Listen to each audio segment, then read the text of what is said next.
Hello everyone, welcome to Shaurav's classes. Hope you all are doing fine and your exams are going well. So in this exam season we are back with another problem solving session of ISI Mcq. So these problem solving sessions are basically intended for those students who are trying for competitive examinations. So the main aim or the motive of this video, of this series of videos, is to pick up questions from various entrance examinations and solve them, so that to make you familiarized that what type of questions you will face in the examinations, and not only that, you also need to know that how will you tackle those questions efficiently. Okay, so both are key. So here we have picked up our questions from ISI Mcq. So as you know that ISI, Indian Statistical Institute, Kolkata, offers Master of Statistics Mcq program, 2-year program, on which you are just given a course in Masters of Statistics, which is one of the prestigious courses in the country, and you can go abroad for anything like after Mcq. Okay, so to get into this celebrated course, you must clear an entrance examination, and that entrance examination has two parts in the question paper. The first part is the objective part, and the second part is the subjective part. So in this video we have come with the question from the objective part of 2019, that is the last year. So as you know that 2020 Mcq examination is near. So this is the first question. So it says, let the sum S equals to, it says 3 plus 3 plus 3 plus up to 200 times 3 is written as something xz by x. So it's just as you imagine a number and the last 3 digits are given. So it asks you that what is z? Indirectly, basically asks you that what is the hundredth digit of the number. So I recommend you to try and solve this problem on your own first before me just discussing the solution.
Okay, so the stipulated time that was meant for this question is over, and now I will go to discuss the solution. Now, many students, what they like to do is that they just do a clever rearrangement and observe a GP in this series. So the GP in this series hides in where? So if I take 3 common, I just get 1 plus 1 plus up to 200 ones, and if I take that 9 common, I can just get 10 square minus 1 plus 10 cube minus 1 and so on, right? And they will calculate these sums and they'll come to an answer. But the problem with this is a very tedious process for an MCQ question, right? So this is no doubt a cleverer process to just convert this thing into a GP, But I say that what I am going to do here is a much cleverer process. And the thing is, it does not require any idea of GP series. It's just the normal addition that we have learned from the days of childhood. So how do we do addition? Let's have a quick review. So, suppose I want to add 19 and 23. What I do, I add first 9 and 3. So our algorithm for addition goes like this. I add 9 and 3 first. So 9 and 3 is 12. Carry 1. So I carry over 1 here. And 12, I just write the last digit. So observe that I am writing the last digit and I am carrying over the second last digit, right? And 1 plus 1, 2 plus 2 is 2. That is 44, 42. Right? So this is how our usual process of addition goes. Now I'll just do this with our addition 2, with this addition 2. How? So 200 times 3, up to say 200 times, the last digit is 3. The second is 199 times 3. And following this pattern, it's just 3 3 3s, 3 4 3s, 3 3s, 2 3s and 1 3. And the entire set of numbers are listed here. Okay? And all these others are 3s. This is 3, this is 3, this is 3, this is 3. Okay?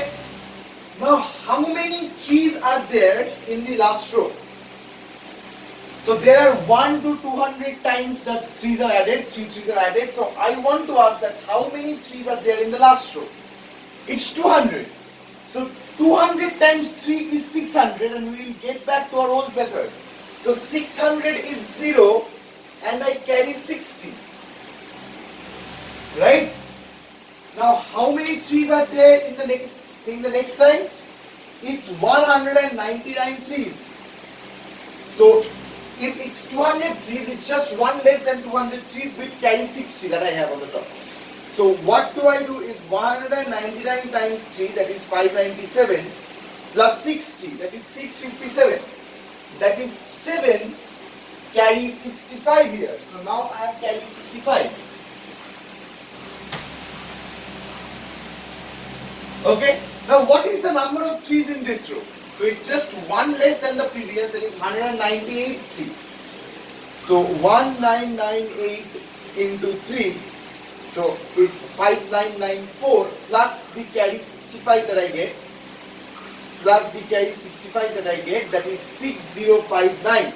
So I write 9, so that is 6059 I guess, so I write 9 and carry the 605 upwards. Okay, so let's have a quick review of what we did. So what I did was, first I added 203, that is 600 and carried up 60. So 3 times 999 3, that is 597, and 597 plus 65, the last digit comes 7s, and the third last digit following the same step is 9. Okay? So what is the option in the question? So option B matches. Okay. So what did we learn from this question? The question says that you need not always try to evaluate the sums in a regular routine type. So this process of counting digits for large sums when you have comes very handy. The original mathematical addition method that we use, because this is just an idea that you are just processing in your mind. And in this way, not only you can calculate the entire sum, but also without using the GP, you can also calculate the entire sum here, without using the GP formula. This is because since the number is very large here, it would be hard to evaluate using GP formula without getting a calculator. But using hand, you can do that very easily just by a simple set of multiplications. So this is a much faster algorithm for calculating this question than just going about randomly. Now let us get back to the second question.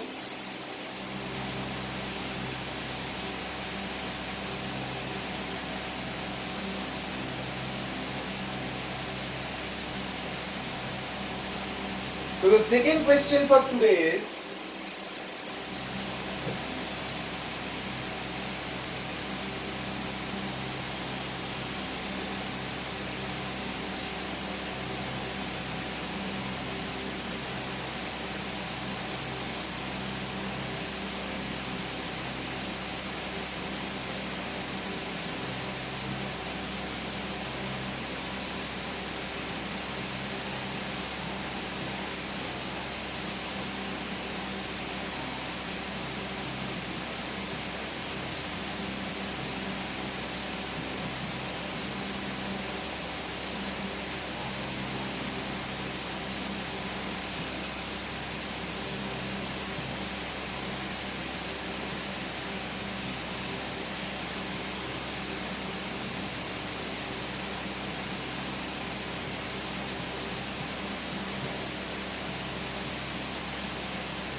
Okay.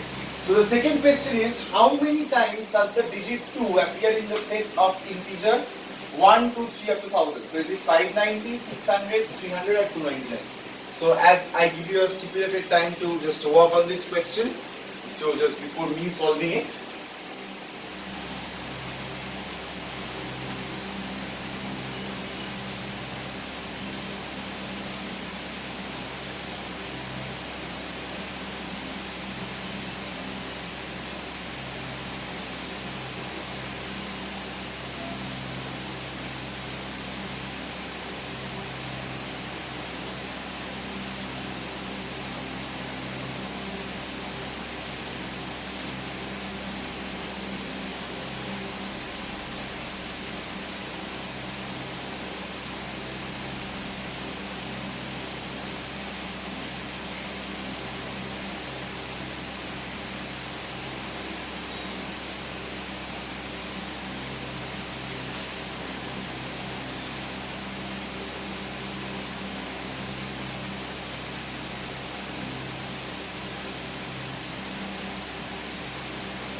Okay, so the stipulated time that is meant for this question is over, and now I will solve it. Now for solving it, the very important trick that you will use is the case bashing trick.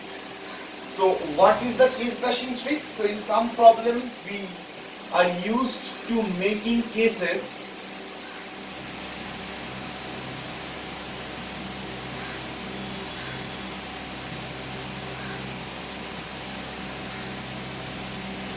sometimes we are used to solve a problem for making several cases and sub cases, so that we can just get into the roots of the problem and the solution. So now just we will use this. Now case 1. So 2 appears only one time.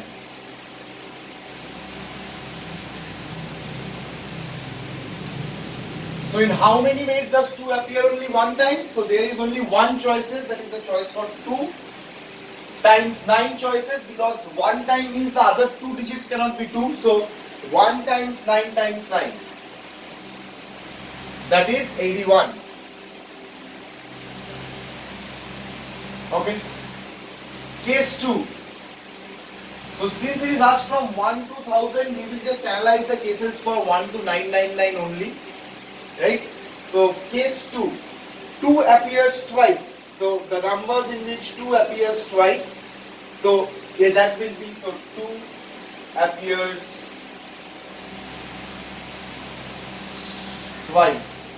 So in that case, what can be the numbers? The number of choices are that one of the digits is not 3, so the 2 digits are 3 and are 2, and one of the digits are not 2, and so there will be 9 such numbers. So since there are 9 such numbers possible, and so we have, since just I draw the dash, so 9 such numbers possible, and since the 9 can be here, here or here, therefore 9 times 3, that is 27.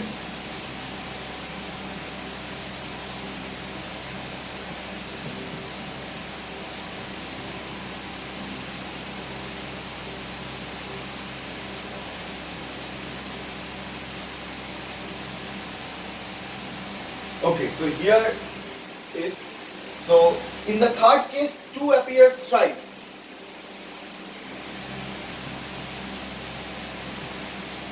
So there is only one case in which 2 appears thrice. But now we can see that in this case I have considered only a specific alignment of digits. But 3 can appear here, in 2 can appear here in 3 cases. right? So our correct answer will be 2 into 81 plus 27 plus 1, that is 300. Okay, so this is a case bashing trick when you are trying to solve problems like these. I just recommend you to see the solution by yourselves.